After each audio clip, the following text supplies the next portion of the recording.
Olá, meus irmãos, minhas irmãs, sejam todos bem-vindos a mais uma aula aqui da Escola Bíblica Dominical da Igreja Presbiteriana de Cambé. Hoje nós vamos conversar um pouco sobre a segunda carta do apóstolo Paulo a Timóteo, uma carta pastoral, do conjunto de cartas pastorais do Novo Testamento. Paulo, o apóstolo, vai nos incentivar, pouco antes de sua morte, a viver uma vida significativa, uma vida com propósito para a glória do Senhor. E ele escreve isso, irmãos, ensinando para um filho na fé, para alguém que ele havia discipulado e que agora era um pastor a serviço do reino de Deus. Essas palavras, estas últimas palavras do apóstolo Paulo, elas são para nós, ou elas têm para nós um significado poderoso, não somente para nós, mas também foi muito poderoso, foram muito poderosas essas palavras, especialmente para Timóteo.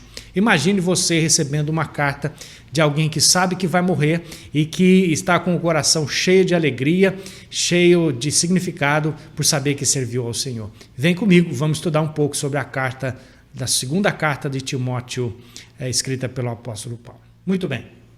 O apóstolo Paulo escreveu essa carta intensa, pessoal, para o seu filho amado na fé, Timóteo. E Paulo estava na sua segunda prisão em Roma. A segunda carta de Timóteo, no capítulo de número 2, capítulo número 1, verso de número 8, o apóstolo Paulo diz assim: Não te envergonhes, portanto, do testemunho de nosso Senhor, nem do seu encarcerado, que sou eu. Pelo contrário, participa comigo dos sofrimentos a favor do Evangelho segundo o poder de Deus. O encarcerado que sou eu. É assim que o apóstolo Paulo se identifica. Foi uma época de muita inquietação, por muitos motivos. No ano 64 depois de Cristo, Nero teria supostamente incendiado partes de Roma e culpado os cristãos. Daí, em 66, começaram as guerras judaicas, onde os judeus se revoltavam contra o Império Romano. Paulo provavelmente escreveu sua primeira carta por volta do ano 63 e 65. Já a segunda carta a Timóteo foi escrita por volta de 66 ou 67, o que coloca a morte do apóstolo Paulo provavelmente em 68 depois de Cristo, no mês de maio ou junho, porque a perseguição imperial recaía sobre aqueles que seguiam o estilo de vida cristão. Note bem, não é à toa que em Atos capítulo 17, verso 6, esses missionários, esses cristãos cheios da palavra de Deus, foram colocados como pessoas que estavam virando o mundo de cabeça para baixo, né? Virando o mundo de cabeça para baixo, mudando radicalmente as suas vidas, a vida das outras pessoas. Segunda prisão do apóstolo Paulo, vamos falar um pouquinho sobre isso. Na primeira prisão de Paulo, que aconteceu provavelmente no ano 61 a 63, ela foi menos severa. Paulo ficou em Roma numa espécie de prisão domiciliar, onde ele podia receber visitantes. Falei um pouco sobre isso na aula passada. Ele ele tinha acesso às escrituras, podia até mesmo ensinar pessoas. Está lá no final do livro de Atos Apóstolos, capítulo 28. Aparentemente, Paulo foi libertado então dessa prisão e continua viajando e ensinando, visto que suas cartas posteriores, né, mencionam viagens que não foram registradas no livro de Atos. Mas com o passar dos anos, a difusão da fama do apóstolo Paulo foi novamente ele colocado em prisão, só que dessa vez não por acusação religiosa dos judeus, mas sim, não por questões religiosas dos judeus, mas agora por questões realmente políticas, por questões administrativas do Império Romano. Paulo agora não espera, na sua segunda prisão, não espera mais ser libertado, né? Ele está falando, se despedindo de sua vida aqui na terra, sabendo que tem algo já preparado pelo Senhor. Então, ele escreve essa segunda carta, percebendo que o seu fim pessoal estava se aproximando, dá instruções para Timóteo, como levar o ministério, e essas instruções abrangem também as nossas vidas. Paulo também dá instruções sobre como fazer a obra de Deus, como administrar a casa do Senhor, e também fala a respeito das coisas, dos últimos dias. Como serão esses últimos dias? Ao concluir a carta, Paulo incentiva a Timóteo a vir rapidamente a vê-lo, né? Ansioso por vê-lo. O apóstolo Paulo descreveu o seu sentimento, né, de estar sendo abandonado. Olha que situação que o apóstolo Paulo vive, né?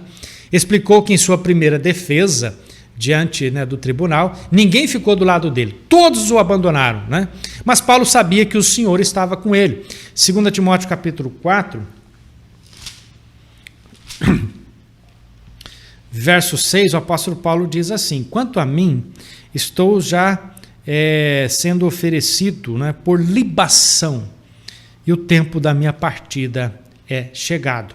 Agora olha o verso 16: na minha primeira defesa ninguém foi a meu favor, todos me abandonaram, que isto não lhe seja posto em conta. Verso 17 do capítulo 4: mas o Senhor me assistiu e me revestiu de forças, para que por meu intermédio a pregação fosse plenamente cumprida, e todos os gentios ouvissem, e fui libertado da boca do leão. Que maravilha, irmãos. Bom, Paulo é assim que ele escreve sua carta, sabendo da sua condição, mas de forma muito positiva ainda incentiva Timóteo e a nós a vivermos uma vida cristã. Vamos falar um pouquinho sobre o conteúdo dessa carta? Bom, primeiro vamos falar sobre o incentivo a Timóteo ao ministério. No capítulo 1, Paulo rapidamente encoraja Timóteo, né? Especialmente no verso 7, Paulo encoraja Timóteo de uma forma poderosa e tremenda, né? Paulo diz assim para Timóteo: porque Deus não nos tem dado espírito de covardia, mas de poder, de amor e de moderação. Deus não nos tem dado espírito de covardia, né? Que palavra que o apóstolo Paulo utiliza para isso, né? Esse Espírito que havia sido dado a eles é o Espírito Santo de Deus, que é uma fonte, irmãos, de vigor, de poder. E a palavra que o apóstolo Paulo utiliza ali em grego é dinamis, né? Também utiliza a palavra para amor, a palavra ágape, né? E também a moderação, que é uma palavra que indica uma autodisciplina, uma sábia discrição.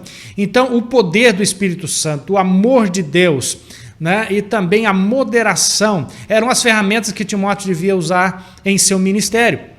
Então ele lembra Timóteo do plano e o poder de Deus, que Cristo aboliu a morte e trouxe luz e vida, imortalidade por meio do Evangelho, aqui no verso de número 10, né, que agora Cristo estava manifestando, né, destruindo a morte, trazendo luz, vida e imortalidade mediante o Evangelho. Tá? Isso é muito importante. A partir daí, então, o apóstolo Paulo, no capítulo 2, diz a Timóteo que de muitas testemunhas o apóstolo ele havia ouvido a respeito do apóstolo Paulo, mas também que agora Timóteo deveria confiar também a homens fiéis que também seriam capazes de ensinar a outros. Ou seja, Paulo está dizendo: Timóteo, você ouviu o evangelho de mim, e agora eu quero que você também confie este evangelho a outros homens, né? Paulo estava trabalhando para garantir o futuro da igreja, né? Incentivando Timóteo a continuar a preparar líderes que fossem fiéis à verdade de Deus, que Paulo já havia, obviamente, escrito instruções semelhantes para Tito, está lá na epístola a Tito, capítulo 1, verso 5 a 9, e agora Paulo enfatiza a importância dos ministros, dos pregadores, dos líderes, né, ensinarem a outros. Esse conceito, irmãos, ele é muito urgente à medida que Paulo avança nessa carta. Nós podemos aplicar isso para todos nós. Quando nós lemos alguns princípios que Paulo dirige a Timóteo, pode muitas vezes ser fácil a gente se desculpar dizendo o seguinte: olha, não, essas instruções são para ministros, não é diretamente para mim como membro da igreja. Mas muitos desses princípios se aplicam a nós. No capítulo 2, por exemplo, o apóstolo Paulo fala a respeito de algumas figuras que vão denotar, que vão nos ajudar a entender a vida cristã. Quais figuras são essas, né? No capítulo número 2, verso 3 e 4, o apóstolo Paulo diz a respeito da figura do soldado. Paulo diz assim: participa dos meus sofrimentos como bom soldado de Cristo Jesus. A figura do soldado. É óbvio aqui, irmãos, que participar dos sofrimentos de Cristo não é um privilégio dos ministros. Todo cristão, assim como todos os cristãos na época do apóstolo Paulo, estavam passando por perseguição. Então é muito lógico nós pensarmos que isso se aplica a todo cristão. Todo cristão fiel, em algum momento, ou em vários momentos da sua vida, vai passar por perseguições que estão ligadas com a sua fé. A outra figura que o apóstolo Paulo vai utilizar aqui é a figura do atleta, né? Quando o apóstolo Paulo diz assim: igualmente o atleta não é coroado se não lutar segundo as normas. Então o atleta é aquele que se prepara, é aquele que vai constantemente alinhando a sua vida para vencer, e esse atleta não pode de forma alguma lutar fora das regras. Então, o que está sendo ensinado para nós aqui é que a vida cristã, ou o ministério, mas também a vida cristã especialmente, não deve ser ganha fora das regras do Evangelho, fora do Evangelho. A outra figura está no verso 6, é a figura do agricultor. O lavrador que trabalha deve ser o primeiro a participar dos frutos, né? Então, este trabalhador, ele também vai desfrutar dos frutos do Evangelho, que isso está disponível também a todos nós. Todos nós somos de alguma forma beneficiados pelo Evangelho. Também o apóstolo Paulo fala a respeito da figura do servo, né? No capítulo 2, verso 15. Paulo diz assim: procura apresentar-te a Deus aprovado, como obreiro que não tem que se vergonhar, que maneja bem a palavra da verdade. Um obreiro que está na lida precisa conhecer a Escritura, precisa ensinar a Escritura. Bom, todos esses são incentivos mais do que suficientes para nós continuarmos na carreira cristã. E o apóstolo Paulo continua. Mas há um detalhe aqui, irmãos, que eu quero salientar. Paulo também diz nessa carta a respeito de uma profecia que infelizmente vemos se tornar realidade. A partir do capítulo 3, o apóstolo Paulo fala a respeito desses últimos dias. Olha lá. Sabe, porém, isto, capítulo 3. Nos últimos dias sobrevirão tempos difíceis. Tempos difíceis. Paulo lista pelo menos aqui 19 atitudes, que eu não vou citar todas elas hoje, que fazem parte do tempo do fim, que levarão ao estresse, a tempos perigosos para todos. E no verso 5, o apóstolo Paulo adverte claramente a respeito de falsos mestres, que eles teriam forma de piedade, negando-lhe, entretanto, o poder. Foge também destes. O versículo 5 avisa para todos se afastarem das pessoas que exibem tais características, ou seja, tem forma de religião, tem forma de piedade, mas por dentro são falsos.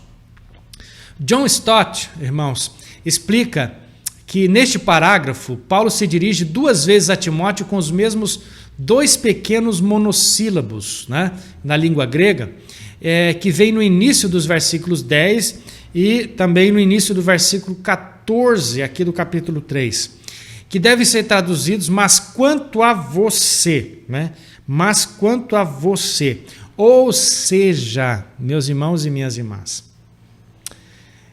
é um forte contraste com o declínio contemporâneo da moral, tá? Demonstração vazia de religião, disseminação de falsos ensinamentos. Então Timóteo estava sendo chamado a ser diferente, chamado a fazer algo totalmente contrário. Olha o que diz o verso 10. Tu, porém, ou quanto a você, tá? Então, nos últimos dias seriam tempos difíceis, mas nesses últimos dias, quanto a você, quanto a mim, quanto a você, somos chamados para viver de forma diferente. Todo cristão é chamado a ser diferente do mundo, né? Não é para nós deixarmos que o mundo ao nosso redor nos aperte e nos molde, mas é para que nós sejamos o molde, nós sejamos modelo, né? Paulo aqui está apontando Timóteo para ser diferente como modelo do rebanho. Não deveria seguir as paixões dominantes da época, né? Então Timóteo conhecia Paulo, e Paulo conhecia também Timóteo desde sua juventude. Então Paulo era como um pai espiritual para ele, e parece-me que Paulo está aqui usando uma linguagem bastante persuasiva, mas também é um pai falando: olha, você tem que ser diferente. Ou seja, é um poder pessoal que Paulo tinha sobre a vida de Timóteo, e aqui bem entendido essa palavra poder, mas como significado de influência que Paulo tinha sobre Timóteo para que ele fosse diferente. Finalmente, no capítulo 4, Paulo conclui, com 11 palavras muito poderosas, tá? E quando Paulo diz assim: portanto, eu te ordeno diante do Senhor Jesus Cristo, isso é muito sério, tá? Ou seja, no verso de número 4, capítulo 4, verso 11, diz o apóstolo Paulo assim: ó, conjuro-te perante Deus e Cristo Jesus, que há de julgar vivos e mortos pela sua manifestação e pelo seu reino. Capítulo 4, verso 1. Conjuro-te. É uma palavra, irmãos, que é muito séria. É uma conclamação, é uma convocação.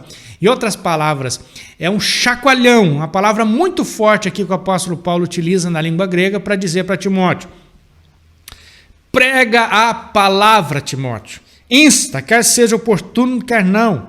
Corrige, repreende, exorta com toda longanimidade e doutrina, pois haverá tempo em que não suportarão a sã doutrina. Pelo contrário, cercar-se-ão de mestres segundo as suas próprias cobiças, como que sentindo coceira nos ouvidos. E se recusarão a dar ouvidos à verdade, entregando-se a fábulas. Tu, porém, novamente, a mesma expressão lá atrás, tu, porém, sê sóbrio em todas as coisas, suporta as aflições, faz o trabalho do evangelista, cumpre cabalmente o teu ministério. Ah, meus irmãos, seguem-se avisos aqui para Timóteo de que as pessoas logo se afastarão da verdade e se voltarão para fábulas ou para mitos e gostarão de ouvir somente coisas agradáveis, como que sentindo coceira nos ouvidos. O cristianismo moderno não se encaixa muitas vezes nessa palavra, porque muitas vezes quando o cristianismo se afasta da verdade e oferece costumes, oferece simplesmente uma linguagem bonita e simplesmente um jeito legal de se viver, o apóstolo Paulo também está nos advertindo, irmãos, de que isso vai acabar mal, porque o evangelho do reino não é assim. O evangelho do reino de Deus é um estilo de vida que agrada a Deus, baseado numa mensagem fiel às Escrituras. Isso não pode ser deixado de levar em conta de forma alguma, não importa o tempo em que nós estejamos vivendo. Paulo resume, portanto, a sua vida, a partir desse capítulo, do capítulo 4, Paulo também resume a sua vida, vai dando as suas palavras de despedida, depois de cerca de 30 anos, podemos dizer, aproximadamente 30 anos, de serviço ao Evangelho, de serviço ao Senhor. Enquanto ele espera que a ressurreição para a vida eterna aconteça e receberá a recompensa, Cristo também vem para restaurar ou para estabelecer o seu reino. Paulo destaca de forma muito clara nesse capítulo 4, especialmente no verso 19, diz assim: o Senhor me livrará, verso 18, o Senhor me livrará também de toda obra maligna e me levará salvo para o seu reino celestial. A ele glória pelos séculos dos séculos. Amém e amém. Olha que coisa linda, o apóstolo Paulo tem a plena certeza de que Deus estava com ele, que não importa os tempos difíceis, Deus o levaria seguro para o seu reino celestial. Ainda John Stott diz que Paulo atribui a Timóteo uma herança. É como se Paulo, estando despedindo de sua vida aqui, sabendo que o Senhor o aguardava, Paulo está dizendo para Timóteo: continue a obra, Timóteo, mas permaneça fiel. Também este, irmãos, de certa forma, o aviso para todos nós. Não importa o quanto tempo passe, se 30 anos, ou 40 ou 50 anos, continuemos com a mesma mensagem. Não importa se estejamos começando o ministério agora ou não, já tenhamos muito tempo, a mensagem continua a mesma. Notem bem, vivemos em tempos difíceis, vivemos nos últimos dias. Não importa, continuamos com a mesma mensagem, porque nossa pátria não é aqui, nós estamos aqui de passagem e não importa o que vivamos aqui, nós somos fiéis àquele que nos arregimentou, àquele que nos chamou para o serviço, para a obra. Que Deus nos abençoe. Eu incentivo você a ler novamente a segunda carta de Timóteo nessa perspectiva de alguém que está indo embora, terminando o seu ministério, mas quer aqui incentivar outros a dar continuidade e a permanecerem firmes na fé.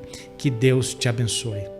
Pai bendito, obrigado pela vida de cada um dos meus irmãos que nos acompanharam durante essa brevíssima conversa sobre a segunda carta de Timóteo.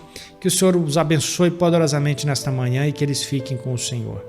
Sejamos incentivados a continuar a carreira cristã firmes e inabaláveis, crendo que o Senhor está conosco. Louvado seja o teu santo nome em Cristo Jesus. Amém e amém. Que Deus te abençoe.